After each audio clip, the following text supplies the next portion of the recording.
this is our chapter number 8 education under the British rule and video number 2.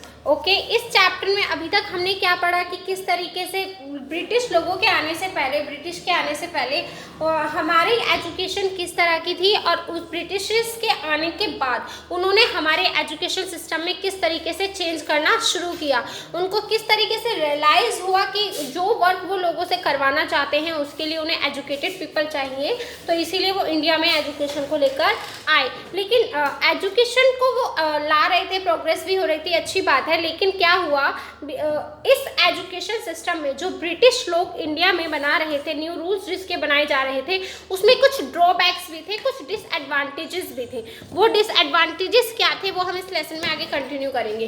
देखो, there were major drawbacks in the educational system under the British. The growth of education was not uniform at all level, यानी कि education की जो पूरी growth थी वो पूरे level पे पूरी तरीके से इतनी नहीं हो रही थी। A lot of attention was paid the to expansion to high schools and college. काफ़ी ज़्यादा अटेंशन दी जा रही थी हाई स्कूल्स एंड कॉलेजेस को एक्सपेंड करने के लिए।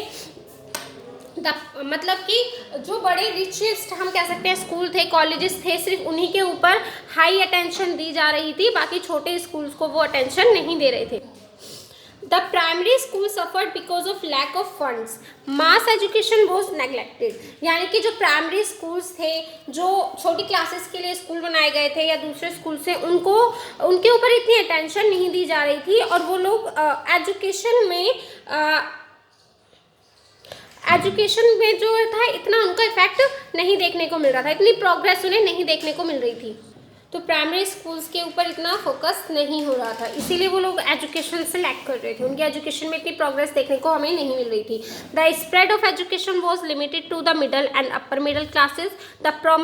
The promoters of English education wanted to create a class of Indians who would be English in their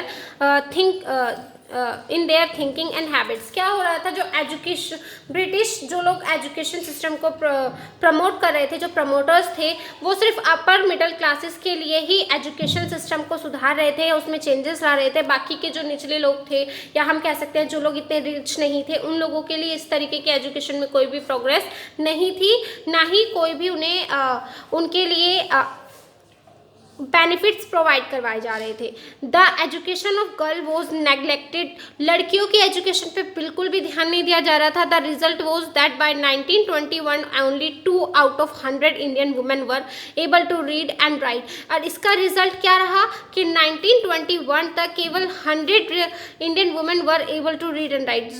केवल 100 तक ही हम कह सकते हैं जो वुमेन्स थी वो पढ़ और लिख सकती थी, बाकी की जितनी भी वुमेन पॉपुलेशन थी उनको रीड करना या राइट करना नहीं आता था। Only 3 medical colleges were set up in Kolkata, Madras and Bombay and admission was restricted to the European only. यानी कि 3 ही मेडिकल कॉलेजेस को बनाया गया था कोलकाता, मद्रास एंड बॉम्बे में, और उसमें भी एडमिशन सिर्फ यूरोपियन के लिए ही उन्होंने अलाउ किए थे। तो इस तरीके से हम कह सकते हैं एजुकेशन सिस्टम में चेंज तो आ रहा था, लेकिन सिर्फ रिच और अपर क्लास के लोगों के लिए, बाकी की जो नॉर्मल पीपल्स थे या जो लोग इतने रिच नहीं थे उनके लिए एजुकेशन सिस्टम में कोई भी इतना उन लोगों ने बेनिफिट नहीं दिया उन्हें, या फिर उन लोगों पे इतना फोकस नहीं किया, जिसकी वजह से वो अपनी एजुकेशन सिस्टम में एजुकेशन को लेकर लैक कर रहे थे एंड वुमेन्स की एजुकेशन पे कोई फोकस नहीं दिया गया था। नेशनल एजुकेशन, अब नेशनल एजुकेशन क्या हुई? 2 leaders who furthered the cause of India education were Mahatma Gandhi and Rabindranath Tagore.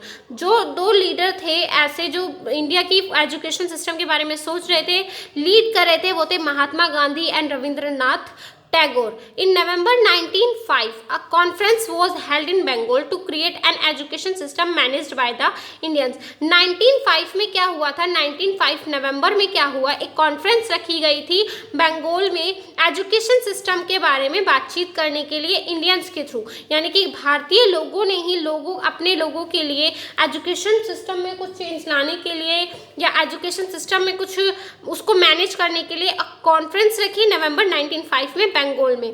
कहाँ रखी गई थी? बंगाल में।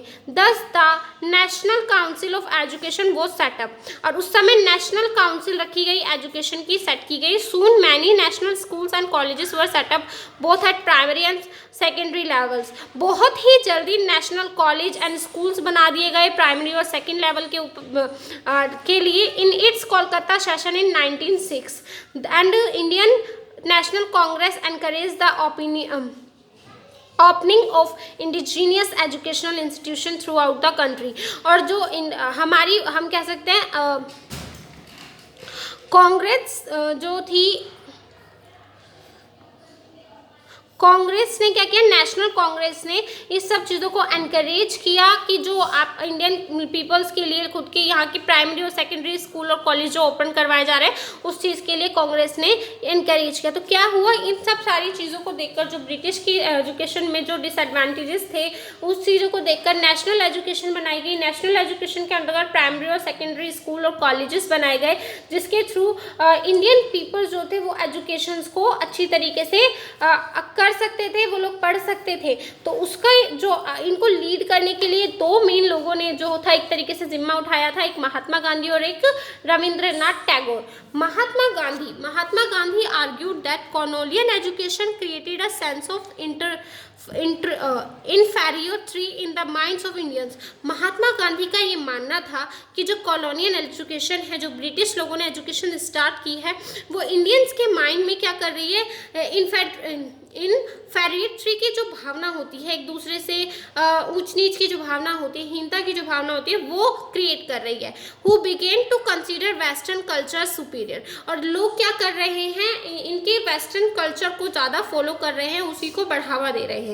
ही believe that English education destroyed the pride of Indians it their own culture and enslave the Indians in their own culture and enslave the Indian mindset. उनका ये मानना था महात्मा गांधी का कि जो इंग्लिश एजुकेशन है वो अपने कल्चर को लोगों को सिखा रही है, लोग यहाँ के ज़्यादातर वेस्टर्न कल्चर को फॉलो कर रहे हैं और अपने कल्चर को भूलते जा रहे हैं, और जो हम वेस्टर्न कल्चर के अब गुलाम बनते जा रहे हैं। He wanted an education system which could help Indian with their load sense of dignity and self respect. वो एक ऐसा एजुकेशन सिस्टम बनाना चाहते थे जिसमें इंडियंस जो हों वो अपनी सेल्फ रिस्पेक्ट, अपनी इस चीज़ को बनाए रखें, अपने कल्चर को ना भूलें और अपनी भाषाओं के बारे में पढ़ें, किसी इंग्लिश या कि अदर लैंग्वेज के बारे में ना पढ़ें। ही इंट्रोड्यूस द कॉन्सेप्ट ऑफ नई तालीम इन एजुकेशन। तो उन्होंने एक न्यू कॉन्सेप्ट को इंट्रोड्यूस करवाया जिसे नई तालीम कहा गया, which focused on a basic education for everyone. जो कि बेसिक एजुकेशन थी जो जिसमें हर किसी के जो हर किसी के लिए थी। Mahatma Gandhi argued that western education focused on reading and writing rather than oral knowledge. तो महात्मा गांधी का ये मानना था जो वेस्टर्न एजुकेशन है वो ज़्यादातर फोकस करती है रीडिंग और राइटिंग पर, उन्हें ओरल नॉलेज पर वो इतना फोकस नहीं करती है। Text books were more valued than experience and practical knowledge. और टेक्स्ट बुक्स को ज़्यादा वैल्यू देती है, जबकि देना किसको ज़्यादा वैल्यू चाहिए, प्रैक्टिकल नॉलेज और एक्सपीरियंस को। He believe that the new system did not focus on developing students mental, physical and spiritual growth which is extremely important. He thought that learning craft making such as spinning, weaving, poetry etcetera should be included in curriculum. उनका ये मानना था कि जो western education है वो ज़्यादातर लिखने पर, पढ़ने पर, इसी चीज़ पे फोकस करती है, टेक्स्ट बुक को ज़्यादा वैल्यू देती है, जबकि होना ये चाहिए कि प्रैक्टिकल चीज़ों को ज़्यादा वैल्यू दी जानी चाहिए, ओरल नॉलेज ज़्यादा बच्चों को होनी चाहिए। और वो चाहते थे कि कुछ एजुकेशन सिस्टम में जो हो इस तरह से कुछ अदर एक्टिविटीज़ इंक्लूड की जाए, लाइक पोइट्री, वेविंग, स्पाइनिंग, जिससे कि बच्चों का पूरी तरीके से विकास हो सके, उनका मेंटली फिजिकल डेवलपमेंट हो सके, क्योंकि वेस्टर्न एजुकेशन के थ्रू ये सब नहीं हो पा रहा था। रविंद्रनाथ टैगोर, अब रविंद्रनाथ टैगोर क्या चाहते थे एजुकेशन को लेकर वो पढ़ेंगे। Rabindranath Tagore establish the Vishwa Bharati University of Shanti Niketan West Bengal. Rabindranath Tagore ने विश्व भारती यूनिवर्सिटी ऑफ शांति निकेतन को स्टैब्लिश किया था वेस्ट बंगाल में। He wanted to combine the best element of western and Indian education system. वो क्या चाहते थे, वो चाहते थे कि वो बेस्ट एलिमेंट्स को इन सब चीज़ों में कंबाइन कर सके इंडियन एजुकेशन सिस्टम में। The students of Shanti Niketan but taught art, music, dance and courses in science and technology. इस जो कॉलेज है शांति निकेतन, इसके अंदर म्यूजिक, डांस कोर्सेज करवाए जाते हैं डिफरेंट टाइप्स के, और साइंस और टेक्नोलॉजी के बारे में पढ़ाया जाता है। तो ये हम कह सकते हैं नेशनल एजुकेशन एक तरीके से क्रिएट हुई, जिसको महात्मा गांधी और रविंद्रनाथ टैगोर ने ज़्यादातर लीड किया और बढ़ावा दिया। रविंद्रनाथ टैगोर ने यूनिवर्सिटी बनवाई एंड महात्मा गांधी ने एजुकेशन सिस्टम में किस तरह का चेंज होना चाहिए इस बारे में हमें बताया। ठीक है, और अब यहाँ पे कुछ केस स्टडीज दी गई हैं। Baroda university and university of Aligarh, ये केस स्टडी आप खुद पढ़ेंगे और इसके आगे की वीडियो हम अपनी नेक्स्ट वीडियो में कंटिन्यू करेंगे। इसके आगे का जो लेसन है वो हम नेक्स्ट वीडियो में कंटिन्यू करेंगे। ओके, लेसन नंबर 9 जो है वो नेक्स्ट वीडियो में कंटिन्यू करेंगे। अभी तक इस वीडियो में इतना ही। इस चैप्टर को एक बार दोबारा रीड कर लेना ताकि आप लोगों को ये अच्छे से समझ में आ जाए।